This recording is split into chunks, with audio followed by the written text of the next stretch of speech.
Half square triangles. They show up in so many different blocks when you are quilting, as you can see from those corner pinwheels and stars.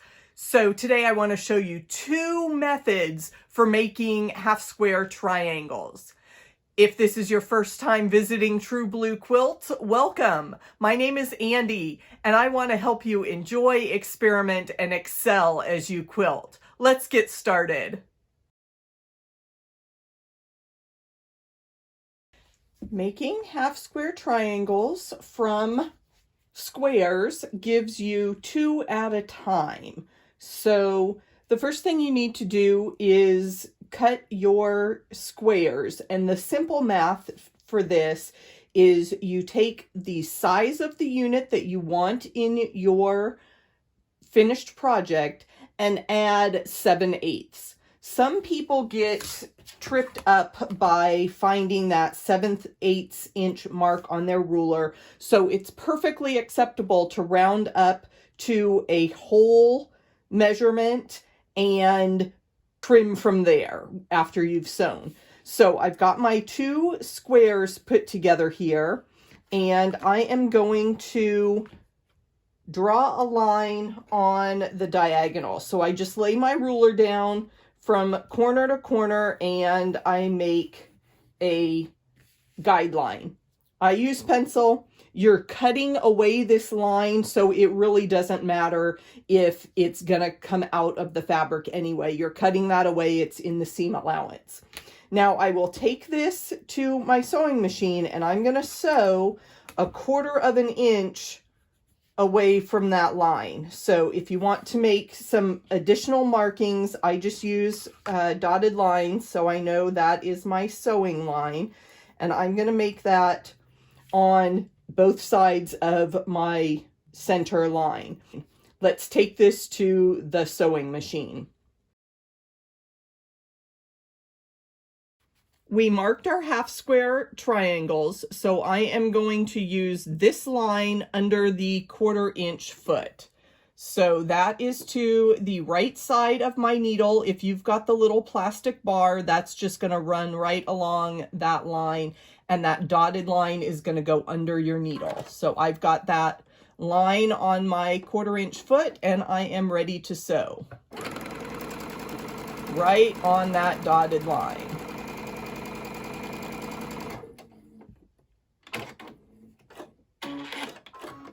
If you have more sets, just continue to run them under the needle and then rotate that around so we're ready to sew the other side. Again, our marked line goes under the 1/4 inch position on our presser foot so that the needle is in line with that dotted line that we marked. I'm sewing right along that dotted line. So that I have the center line marked for cutting and my seam is 1/4 inch away from that center line. And then I can trim. I'm going to cut along that center line and press to the dark side for my half square triangle unit. We've sewn our 2 at a time half square triangles with our two fabrics. So now I've got that cutting line marked. So I take my ruler and line it up again right on that line to trim apart my half square triangles. Now, we know that half square triangles create their dog ears, and some people leave those and trim those when they are squaring up the whole block. I like to cut those away, and the way I do that is I just put my rotary cutter perpendicular to that side of the unit right at that seam line, and I just make a little cut. And so now I've got that dog ear trimmed off, and that corner is not going to have any extra fabric hanging off anywhere. So again, I'm looking at the straight edge of my triangle, and I'm going to cut right at the corner of the seam straight up from that. And I've got my little leftover dog ear that I can push off to the side. To square up half square triangles with your basic ruler, most of them are marked with that 45-degree line. So just slide that 45-degree line right across your seam line through the middle of your triangle, and then you can see how big your unit is. If we need a 3-inch unit, then we would trim with the 3-inch line right on the edge of our triangle. If we only needed 2-inch squares in our quilt, then we would use that 1/2-inch seam allowance on, 1/4 inch on both sides. So we'd need a 2.5-inch half square triangle, so I can trim away the excess there. Line that up. As long as you don't have too much wonkiness on those two sides, then you can go ahead and trim just those two sides, and you have your nice half square triangle unit. Looking for your good points, that seam line goes right through the corner of that block. My absolute favorite way of making half square triangles now is the easy angle ruler method, because this method works with strips of fabric, and I always have strips of fabric. The drawback to the easy angle method is that you're working with those long strips of fabric. So pros and cons. You will have a bunch of triangles from the same combination of fabrics. So if you are more of a scrappy quilter, cut a couple of them with 2 strips of fabric and then randomly mix those. So whatever width of your fabric is, your ruler will line up to that. So today I'm working with 3.5, so I'm going to find that 3.5-inch mark.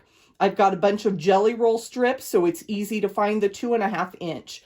This ruler goes all the way up to 6.5. There are smaller and larger versions of the easy angle ruler, and I will put a link in the description box below the video for that. So get my workspace set up here. I've got my 2 fabrics right sides together, because one of the benefits of this method is that you are ready to sew triangles immediately, and they're all paired up and ready to go.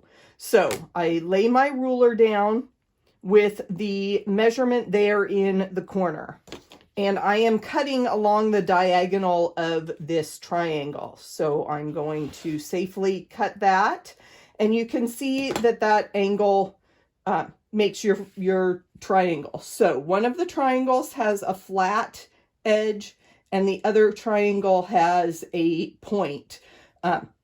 Those are part of your seam allowance, so that is fine. We'll see how that looks.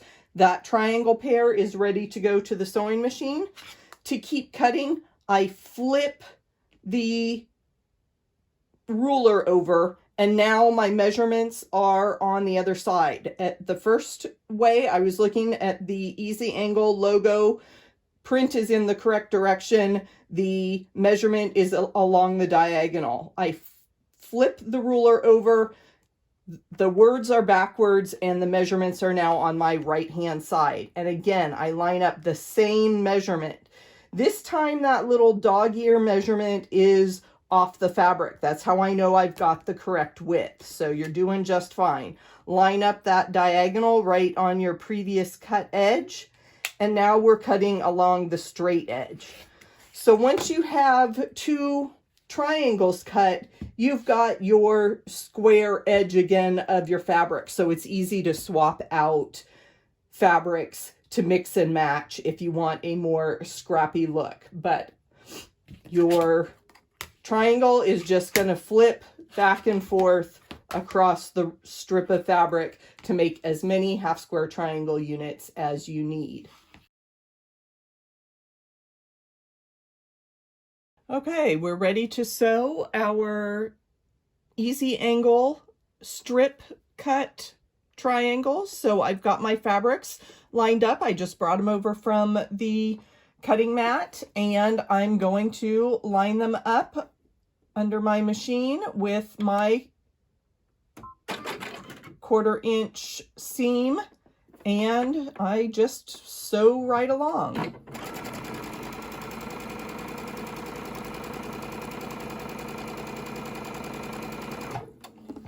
I cut 2 triangles, so I'm going to line those up and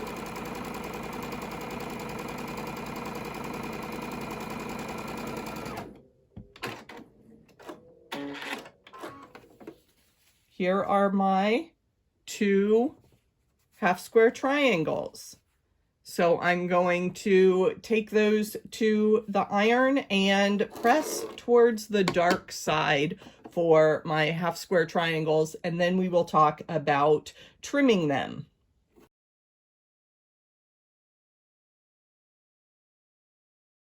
We are ready to square up the half square triangles that we used the easy angle method. Press to the dark side on those, and you can see that the square edge is already trimmed off, and we just have that one little dog ear on the other side. My favorite tool when trimming half square triangles is the block lock ruler, and I will put a link to this in the description below. The beauty of the block lock ruler is this groove in the center. So you position that groove right on your seam, and it gives you the perfect measurements to trim. You have to be careful though, because you see how much of the triangle is hanging off the edge here. That means that I've got my groove positioned the wrong way. I want the groove end that goes right through the center of my triangle, and not the position where the groove is off to the right. So I'm going to position that right so the groove is in the corner. I cut 3.5 inch strips, so that's my guide, is the 3.5 inch mark. So I'm going to trim on 2 sides of my triangle, and then I can take those little bits away. And then this triangle, or this ruler, can just slide along to the other side, and you're ready to trim those. It works really well with a rotating mat, so I would suggest that as well, but I don't have that set up at the moment. So I'm going to turn my triangle, and again, I want my groove to lay right on top of that seam. That seam is pointed to the dark side, so I want that groove on the dark side of my fabric. And again, I'm lining up with the same measurement that I used before, and don't have too much to trim around on that other edge. You can see just barely a thread, and there you have your nicely trimmed half square triangle. Now your half square triangles are ready to make some fabulous quilt blocks. Are you ready to put those half square triangles into a new quilt block? Check out the videos on your screen for my favorite classic quilt blocks using half square triangle units. And subscribe to this channel. I'm here every week with more tips and tricks for quilting.